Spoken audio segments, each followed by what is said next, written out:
একটা ফ্যামিলিকে সুন্দর করতে, একটা দাম্পত্য জীবনকে সুন্দর করতে স্ত্রীর এক নম্বর দায়িত্ব হচ্ছে she should make a comfort to her husband।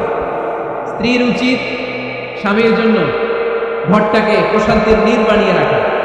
কি বানিয়ে রাখা? প্রশান্তির নীর। স্ত্রী হওয়া উচিত এমন যাকে দেখলে স্বামীর চোখ জোড়া, স্বামীর প্রাণ জুড়িয়ে যায়, স্বামীর হৃদয়টা ঠান্ডা হয়ে যায়, ঠিক কিনা? আর স্ত্রীর দিকে তাকালে যদি মেজাজ গরম হয়ে যায়, মেজাজ খিটখিটে হয়ে যায়, ঝামেলা আছে না নাই? ঝামেলা আছে। এই জন্য মেহরবানি করে আমাদের বোনরা যারা এমন কোনো কাজ করবেন না যেটা স্বামীর মেজাজকে খিটখিটে করে দেয়, কারণ আল্লাহ তাআলা আপনাদেরকে তৈরি করেছে লিতাসকুনু ইলাইহা, স্বামী আপনার কাছে গেলেই যেন তার হৃদয়টা প্রশান্ত হয়ে যায়, ঠিক কিনা? অনেক স্ত্রী আছে না জেনে না বুঝে স্বামীর সাথে এমন খিটখিটে মেজাজ দেখায় যেটা স্বামীর জন্য মেনে নেওয়া কষ্টকর। আমি একটা জরিপে পড়েছি পৃথিবীর অনেক স্বামী স্ত্রীর কারণে হার্ট অ্যাটাক করে মারা যায়। আছে না নাই? এই তো ভুক্তভোগী পাওয়া গেছে। স্বামীর জন্য একটা ত্রাস হয়ে দাঁড়ায় স্ত্রী, ত্রাস। অনেক স্বামী আছে স্ত্রীর এরকম আচরণের কারণে অতিরিক্ত প্রেশার ক্রিয়েট করার কারণে স্ত্রীদেরকে ভয় পায়। অবশ্য নীলফামারীর কোন স্বামী তার স্ত্রীরে ভয় পায় না। ভয় পায়? স্ত্রীরে ভয় পান কে কে দেখি?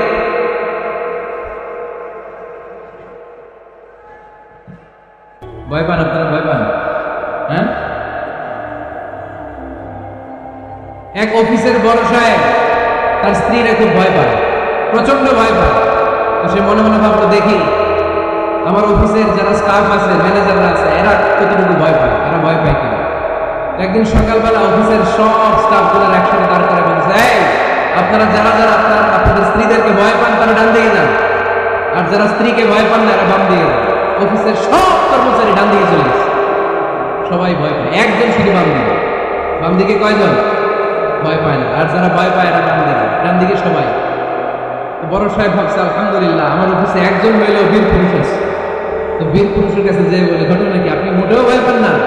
স্যার, প্রতিদিন অফিস করার জন্য যখন ঘর থেকে বের হয় আমার বউ আমার বলে দেয়, খবরদার সবাই যেদিকে যায় তুমি কিন্তু ওইদিকে যাই না, সবাই যেদিকে যায় তুমি ওইদিকে গেলে খবর আছে। বড় সাহেবকে খবরদার, এটা তো আরো বাড়া, ঠিক কিনা? এজন্য বোনদেরকে বলবো, লিতাসকুনু ইলাইহা, এমন ভাবে আপনি আপনার স্বামীর সামনে নিজেকে প্রেজেন্ট করেন যাকে আপনাকে দেখলে আপনার স্বামীর চোখ জুড়িয়ে যায়, হৃদয়টা প্রশান্ত হয়ে যায়, আপনাকে দেখলেই আপনাকে ভালোবাসতে মনে চায়, ঠিক কিনা? এজন্য রব্বুল আলামিন বলেন, আমি নারীদেরকে তৈরি করেছি লিতাসকুনু ইলাইহা, যেন পুরুষেরা স্ত্রীদের সংস্পর্শ যখন পায় পুরুষদের হৃদয়টাকে প্রশান্ত করে দেয়। কে? রব্বুল আলামিন বলেছেন, খাদিজার জন্য জান্নাতে আমি এমন একটা ঘর বানিয়েছি যেই ঘরের মধ্যে কোনো বিশৃঙ্খলা নাই। খাদিজার জন্য জান্নাতে এমন একটা প্রাসাদ আমি বানিয়েছি যেই প্রাসাদের মধ্যে কোনো আওয়াজ নাই, কোনো কোলাহল নাই, কোনো বিশৃঙ্খলা নাই। কারণ খাদিজা আমার নবীকে এমন একটা ঘর উপহার দিয়েছে যেই ঘরের মধ্যে কোনো বিশৃঙ্খলা ছিল না, আওয়াজও ছিল না। পড়েন সুবহানাল্লাহ। আল্লাহ রাসূল যখন সারাদিন কাফেরদের মাঝে কোরআনের দাওয়াত দিতেন, কোলাহল মারামারি জীবনের ঝুঁকি নিয়ে মক্কার কুরাইশদের মাঝে যখন দাওয়াত দিতেন, সব বিশৃঙ্খলা ঝামেলা গোলমাল শেষ করে রাতের বেলায় যখন খাদিজার ঘরে বিশ্বনবী ঢুকতেন, বিশ্বনবীর হৃদয়টাকে প্রশান্ত করে দিত কে? আম্মাজান খাদিজা বিশ্বনবী সাল্লাল্লাহু আলাইহি ওয়াসাল্লামের জন্য এমন ঘর উপহার দিয়েছেন যেই ঘরে বিশ্বনবী আসলে বিশ্বনবীর হৃদয়টা ঠান্ডা হয়ে যেত। সুবহানাল্লাহ। অনেক স্ত্রী আছে স্বামী ঘরে ঢুকলেই ঘরে আটা নাই, রুটি নাই, চাল নাই, ডাল নাই, এটা লাগবে ওইটা লাগবে, ওখানে যেতে হবে, একটার পর একটা ফিরিস্তি বলে বেড়ায়, আছে না নাই? না, এটা করবেন না। আপনার কি লাগবে এই সব জায়গায় তো আল্লাহ তাআলা স্বামীকে দিয়েছে, স্বামীকে জানাবেন। তবে ধীরে সুস্থে, ধীরে সুস্থে স্বামীর জন্য ঘরটাকে এমন করে রাখতে হবে যেন ঘরে ঢুকলেই স্বামীর হৃদয়টাকে প্রশান্ত করে দেয় কে? এই জন্য স্ত্রীর প্রথম দায়িত্ব ঘরটারে প্রশান্তির নীড় বানানো। একটা সুখী দাম্পত্য জীবনের জন্য স্ত্রীর 2 নম্বর দায়িত্ব হচ্ছে স্বামীকে ইন্সপায়ার করা, স্বামীকে সাহস জোগানো, পিছন থেকে ড্রাইভিং পুশের মতো কাজ করা।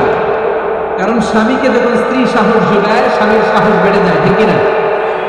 আল্লাহর হাবিব সাল্লাল্লাহু আলাইহি ওয়াসাল্লামের কাছে কোরআনের আয়াত নাযিল হলো, ইকরা বিসমি রাব্বিকাল্লাযী খালাক খালাকাল ইনসানা মিন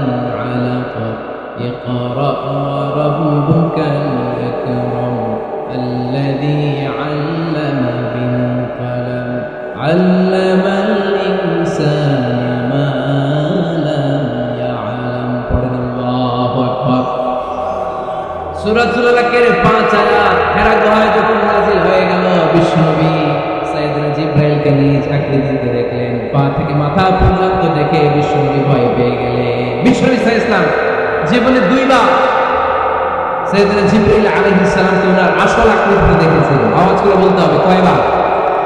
এক হচ্ছে মেরাজ রজনীতে সিদরাতুল মুনতাহায়, দুই হচ্ছে প্রথম যখন কোরআনের আয়াত নাযিল হয় বিশ্বনবী সাল্লাল্লাহু আলাইহি ওয়াসাল্লাম দেখলেন বিশাল একজন ব্যক্তি, পাটা হচ্ছে হেরা গুহায় আর মাথাটা হচ্ছে আকাশের উপরে। এই বিশাল একটা লোক সে কোরআনের 5 আয়াত নিয়ে এসেছে সূরাতুল আলাক, আর বলতে শুরু করেছে ইয়া মুহাম্মদ ইকরা, আপনি পড়ুন, আপনি পড়ুন, আপনি পড়ুন। তিনবার পড়ার আদেশ করার পরে বিষ্ণু সাল্লাল্লাহু আলাইহি ওয়াসাল্লাম পড়তে আরম্ভ করলেন ইকরা বিসমি রাব্বিকাল্লাযী খালাক খালাকাল ইনসানা মিন আলাক ইকরা ওয়া রাব্বুকাল আকরাম আল্লাযী আল্লামা বিল কলম আল্লামাল ইনসানা মা লাম ইয়ালাম। বিষ্ণু সাল্লাল্লাহু আলাইহি ওয়াসাল্লাম পড়তে আরম্ভ করলেন। প্রথম কোরআনের আয়াত যখন নাযিল হয়ে গেল বিষ্ণু সাল্লাল্লাহু আলাইহি ওয়াসাল্লাম ভয় পেয়ে গেলেন। হাত নাড়াচ্ছেন কেন আপনারা? হ্যাঁ, কি স্ক্রিনে দেখা যায়? আহারে কি আনন্দ আকাশে বাতাসে, সবাই খুশির ঠেলায়, খুশিতে আনন্দে ঠেলায় না? আল্লাহর হাবিব সাল্লাল্লাহু আলাইহি ওয়াসাল্লাম ভয় পেয়ে গেলেন। আপনাদের মনোযোগ তো নাই মনে হচ্ছে, হাত নাড়াচ্ছেন কেন? এদিকে তাকান। খরগোশের কানের মতো কান দুটারে খাড়া করে কোরআনের আয়াত যখন নাযিল হলো আল্লাহ রাসূল সাল্লাল্লাহু আলাইহি ওয়াসাল্লাম ভয় পেয়ে গেলেন। বিষ্ণু ইসলামের হৃদয় কাঁপতে আরম্ভ করলো। কোরআনের 5 আয়াত নিয়ে হেরা গুহা থেকে বিশ্বনবী আম্মা জান খাদিজাতুল কুবরা রাদিয়াল্লাহু তাআলা আনহার কাছে চলে আসলেন। এসে ডেকে বললেন খাদিজা জাম্মিলুনি জাম্মিলুনি, কম্বল দিয়ে তুমি আমারে চাপা দাও, আমার ভয় লাগছে, মনে হয় আমি বাঁচব না। আম্মা জান খাদিজা বললেন কি হয়েছে আপনার? বিশ্বনবী বললেন বিশাল বড় একটা লোক কোরআনের 5 আয়াত নিয়ে এসেছে। ওই লোকের পা হেরা গুহার মধ্যে, মাথা আকাশের উপরে, এত বিশাল সত্তা, বিশাল কোন মানুষ জীবনে আমি দেখি নাই। এসে সে পরিচয় দিয়েছে সে নাকি জিবরাইল ফেরেশতা। বিশ্বনবী বললেন মনে হয় আমি বাঁচব না, আমার জ্বর চলে এসেছে, আমার হৃদয়ের মধ্যে কাঁপুনি শুরু হয়েছে, তুমি আমারে কম্বল দিয়ে চাপা দাও। আম্মা জান খাদিজা বললেন ও নবী ভয় পাবেন না, আমার আল্লাহ কোনদিন আপনাদের অপমান করবেন না। সুবহানাল্লাহ পড়ো। ওয়াল্লাহি ওয়াল্লাহি লা ইউখজিকুল্লাহু আবাদা। নবী গো, আল্লাহ আপনারা অপমান করবেন না, কারণ আপনার মধ্যে এমন এমন ভালো ভালো গুণ আছে, এই গুণাগুলিগুলি যে মানুষের মধ্যে থাকে তাকে আমার রব কোনদিন অপমান করতে পারে না। চিল্লায় বলেন ঠিক কিনা? নবী হে ইন্নাকা লাতাসিলুর রাহিমা, আপনি আত্মীয়তার সম্পর্ক বজায় রাখেন। ও নবী তাসদুকুল হাদিসা, সব সময় আপনি সত্য কথা বলেন। ওয়া তাহমিলুল কাল্লা, আপনি মানুষের বোঝা টেনে দেন। ওয়া তাকসিবুল মা'দুমা, যার উপার্জন করার কেউ নাই, নিজে গায়ে খেটে আপনি তার উপার্জন করে দেন। ওয়া তুঈনু আলা নাওয়াইবিল হক, সত্য যেখানে বিপন্ন সেখানে আপনি সাহসী সৈনিকের মতো দাঁড়িয়ে যান। সুবহানাল্লাহ। নবী হ্যাঁ, আপনি ভয় পাবেন না, কারণ আপনি এমন অসাধারণ ব্যক্তিত্ব, এমন জনকল্যাণমূলক কাজের আঞ্জাম আপনি দেন, এরকম লোককে আল্লাহ কখনো অপমান করতে পারে? আপনি চালিয়ে যান, আপনাকে থামানোর মতো অপশক্তি গোটা বিশ্বে দ্বিতীয়টা নাই। চিল্লায় বলেন ঠিক কিনা? বিশ্বনবীকে সাহস জুগিয়েছেন, এরকম সাহস জোগানোর মতো স্ত্রী আমাদের দরকার আছে না নাই? বিশ্বনবী সারাদিন বাইরে যখন কাফের মুশরিকদের অত্যাচার অনাচার সহ্য করে ঘরে আসতেন, আম্মা জান আয়েশা এমন সাহসিকতার বাণী শোনাতেন, এমন মোটিভেশন শোনাতেন, এমন ইন্সপায়ারেশন দিতেন, বিশ্বনবী সারাদিনে সব দুঃখ কষ্ট ভুলে গিয়ে এর পরের দিনের দাওয়াতি কাজের জন্য নতুন করে এনার্জি ফিরে পেতেন। চিল্লায় পড়েন আল্লাহু আকবার। এজন্য স্ত্রীর 2 নম্বর কাজ হচ্ছে স্বামীকে সাহস জোগানো। 2 নম্বর কাজ কি? স্বামীকে সাহস জোগানো, স্বামীকে সাপোর্ট দেয়া। স্ত্রীর 3 নম্বর কাজ হচ্ছে স্বামীর ডাকে সাড়া দেয়া। কি দেয়া? স্বামী যদি স্ত্রীর সঙ্গ পেতে চায়, স্ত্রীর ওই ডাকে সাড়া দিতে হবে। রাতের বেলা স্বামী যদি স্ত্রীর সঙ্গ চায় আর স্ত্রী যদি সঙ্গ না দিয়ে চলে যায়, ফজর পর্যন্ত ওই স্ত্রীর উপর আল্লাহর ফেরেশতারা লানত দিতে থাকে। চিল্লায় পড়েন নাউযুবিল্লাহ। তবে হ্যাঁ, ভ্যালিড যদি কোনো কজ থাকে, ভ্যালিড কজ, অসুস্থতা, অন্যান্য কমপ্লেক্সিটি যদি থাকে সেটা ভিন্ন ব্যাপার। কিন্তু ইগোর কারণে, ইগো, মেজাজ দেখিয়ে, রাগ দেখিয়ে কোনো বোন যদি স্বামীর আহ্বানে সাড়া না দিয়ে মুখ ফিরিয়ে চলে যায়, ফজর পর্যন্ত আল্লাহর ফেরেশতারা ওই মহিলার উপর লানত দিতে থাকে। আওয়াজ করে পড়তে হবে নাউযুবিল্লাহ। আবার বিশ্বনবী বলেছেন খবরদার, রমজান ছাড়া কোন নফল রোজা কোন স্ত্রী যদি রাখতে চায়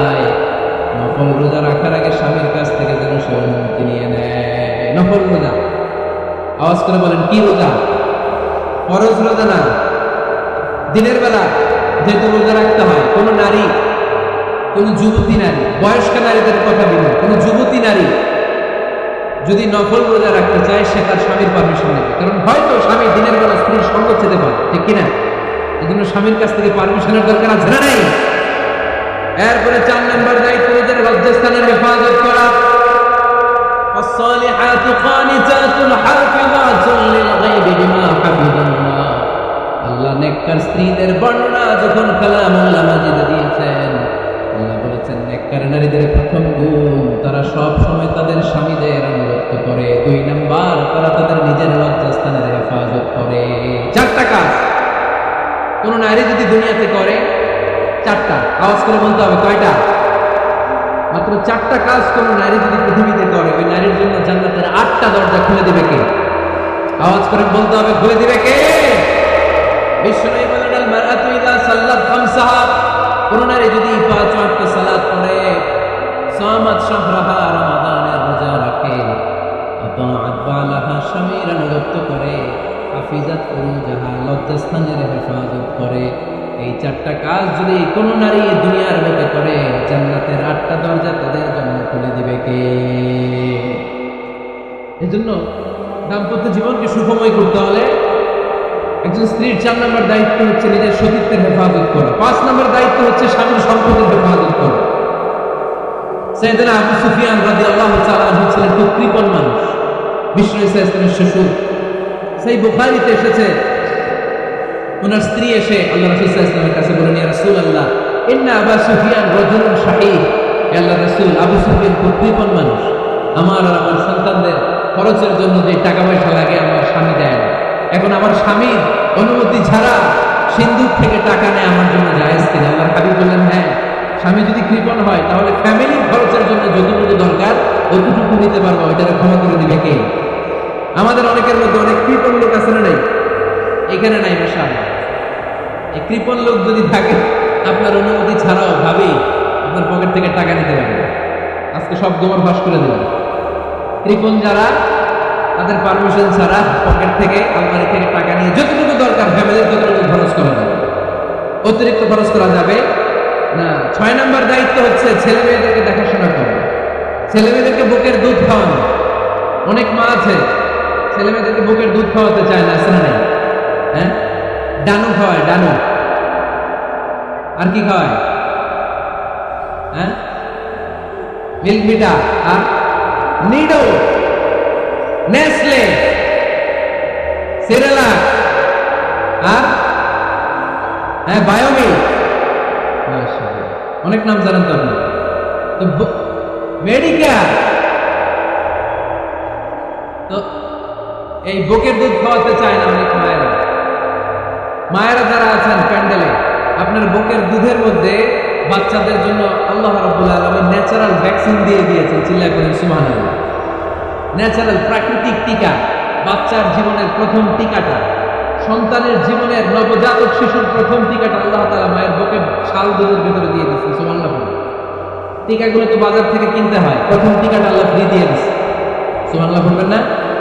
এজন্য রব্বুল আলামিন বলেন, ওয়াল ওয়ালিদাতু ইউদি'না আওলাদাহুন্না হাওলাইনি কামিলাইনি লিমান আরাদা আন ইউতিম্মা আর-রাদা'a। দুনিয়ার প্রতিটা মায়ের উচিত টানা 2 বছর তাদের সন্তান সন্ততিদেরকে দুধ খাওয়ানো।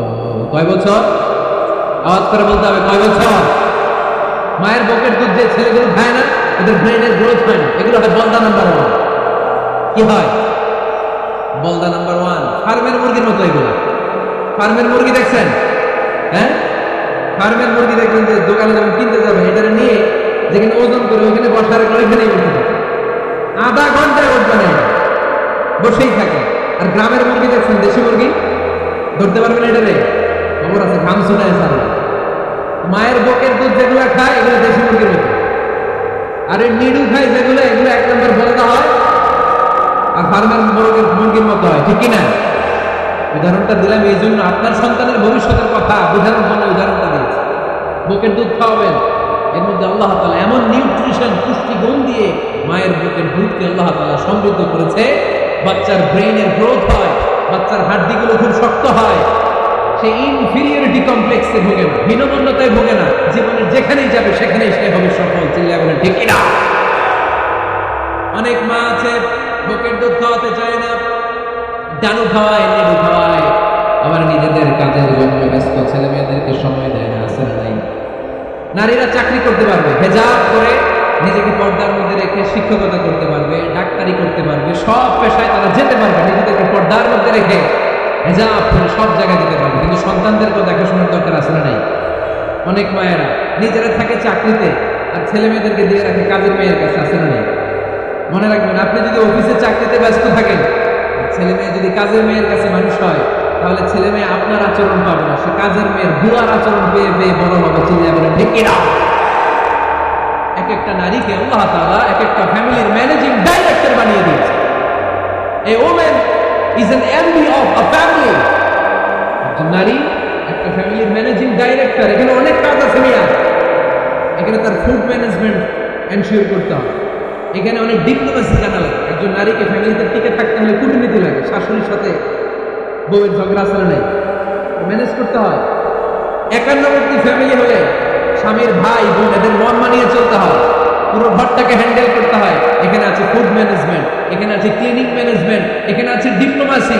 পুরো ঘরের মধ্যে তো বিশাল একটা অফিস। এই কাজ ফেলে দিয়ে মহিলারা বাইরে ঘুরে বেড়ায় না, ফ্যামিলি সামলান। আপনি যদি কর্মগ্রহণ, তাহলে আপনার ফ্যামিলির মধ্যে বরকত দিয়ে এটাকে সমৃদ্ধ করে দিবে কে? তাহলে সুখী দাম্পত্য জীবনের 6 নম্বর ফর্মুলা হচ্ছে ছেলে মেয়েদেরকে সময় দেন। ছেলে মেয়েদেরকে সময় দেন। Spending money, spending time is more important than spending money for children. ছেলে মেয়েদের জন্য টাকা ব্যয় করার চেয়ে ছেলে মেয়েদের সাথে সময় ব্যয় করা বেশি গুরুত্বপূর্ণ। ঠিক কিনা? এমন অনেক ফ্যামিলি আছে আমি দেখেছি যে বাবাও চাকরিজীবী, মাও চাকরিজীবী। আছে না নাই? ওই ডে কেয়ারে কাজের বুয়ার কাছে মানুষ হয়েছে। বাবা মারা যখন সকালে অফিসের জন্য বের হয়, তখনও ছেলে মেয়ে ঘুমায়। আবার রাতে যখন মিটিং সিটিং সব শেষ করে ঘরে আসে, তখনও ছেলে মেয়ে ঘুমায়। শুক্রবার ছাড়া বাবা মার ছেলে মেয়েদের দেখা নেই। এরকম ফ্যামিলি আছে না নাই?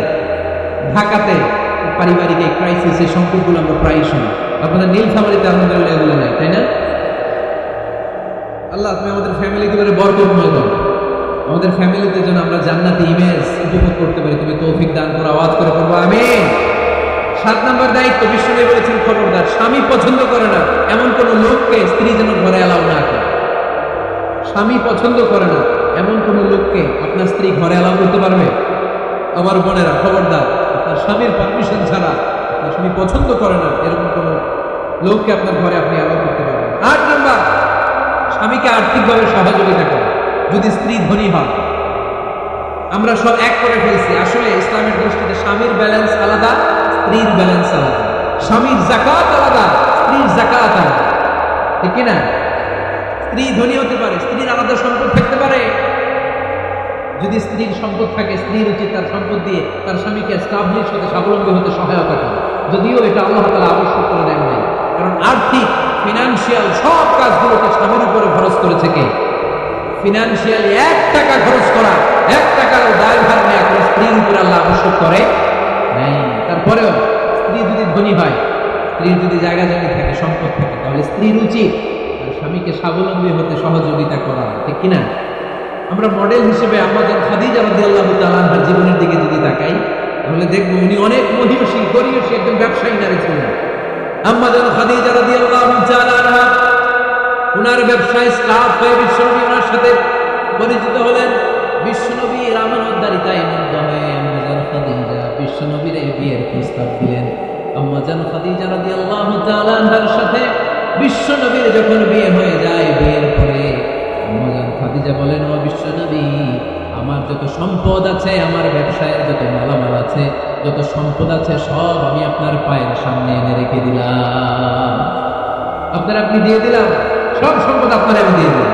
আপনি ইচ্ছে মতো মানুষকে দান করতে পারেন, খরচ করতে পারেন, দাওয়াতি কাজে, নওমুসলিমদেরকে আজাদ করার কাজে আপনি ব্যয় করতে পারেন। আওয়াজ করে বলুন আল্লাহু আকবার। আম্মাজান খাদিজাকে যদি আমরা মডেল হিসেবে ধরি, তাহলে প্রতিটা বোনের উচিত তাদের যদি অর্থকড়ি থাকে, সম্পদ থাকে, স্বামীকে স্বাবলম্বী হতে ওই সম্পদ দিয়ে সাহায্য করার দরকার আছে না নাই? কথা বলেন না কেন? 9 নাম্বার, স্ত্রীর দায়িত্ব দাম্পত্য জীবনকে সুখময় করতে নিজেকে স্বামীর সামনে বিউটিফাই করে উপস্থাপন করা। ওই যে কয় ঠিক আসছে, নিজেদের পক্ষে আসলে ঠিক, নিজেকে বিউটিফাই করে মেকআপ করে স্বামীর সামনে উপস্থাপন করা। রাগ করবেন না আমার বোনেরা, আমি আপনাদেরকে খুব ভালোবাসি এবং বোনরাও আমাকে খুব ভালোবাসে। আমার একটা পেজ আছে আমার নামে ফেসবুকে, নিজামুর রহমান আজহারি। এই পেজে প্রতিদিন শত শত প্রশ্ন আসে। এই প্রশ্নের বেশিরভাগ প্রশ্ন আমাদের বোনদের। অনেক বোনরা বলে, হুজুর আপনার ওয়াজ আমরা শুনি, কারণ আপনি আমাদেরকে খুব সম্মান দিয়ে কথা বলেন। আলহামদুলিল্লাহ, আমি আমার বোনদেরকে ভালোবাসি, মাদেরকে ভালোবাসি। আমি আমার মা বোনদেরকে বলবো, আপনারা নিজেদেরকে গুছিয়ে সাজিয়ে স্বামীর সামনে উপস্থাপন করুন। অনেক বোনেরা আছে বাইরে যাওয়ার সময় পার্লারিং করে, মেকআপ করে, সুন্দর জামা কাপড় করে বাইরে যায়, আর স্বামীর সামনে আসলে বুয়ার মতো থাকে। আছে না নাই? স্বামীর সামনে পচা জামা, ছিঁড়া জামা, চুলের মধ্যে নাই সুগন্ধি, নিজেকে গুছিয়ে রাখে না, সামনে রাখে না, কাজের বুয়ার মতো নিজেকে উপস্থাপন করে স্বামীর সামনে। আর বাইরে গেলে মেকআপ করে, পার্লারিং করে যায়। হওয়া দরকার ছিল উল্টা, বাইরে আপনি সাদা সিধা ভাবে যাবেন, বোরকা দিয়ে নিজেকে ঢেকে যাবেন। বাইরে যাওয়ার সময় কোনো নারী পারফিউম ইউজ করে যেতে পারবে না। নারীরা যত পারফিউম ইউজ করতে মনে হচ্ছে আপনার বেডরুমে, আপনার স্বামীর সামনে, ঠিক কিনা? স্বামীর সামনে পারফিউম ইউজ করে নিজেকে উজাড় করে সাজান স্বামীর জন্য। এই প্রতিটা সাজুগুজুতে সওয়াব আছে না নেই? ইসলাম কতটা চেক এন্ড ব্যালেন্স, কতটা ভারসাম্যপূর্ণ জীবন ব্যবস্থা। খবরদার, নারীরা ডিওডোরেন্ট ইউজ করে বাইরে যেতে পারবে, যেটা সে তার আর্মপিটে ইউজ করে, কিন্তু ঝাঁঝালো পারফিউম বোরকার উপর দিয়ে মেরে কোনো নারী বাইরে যেতে পারবে? কথা বলেন। সুনানে নাসাইর হাদিস, আল্লাহর হাবিব বলেন, আইয়ুমা ইমরাআতিন ইস্তা'সারাত নাফসাহা ফামাররাত আলা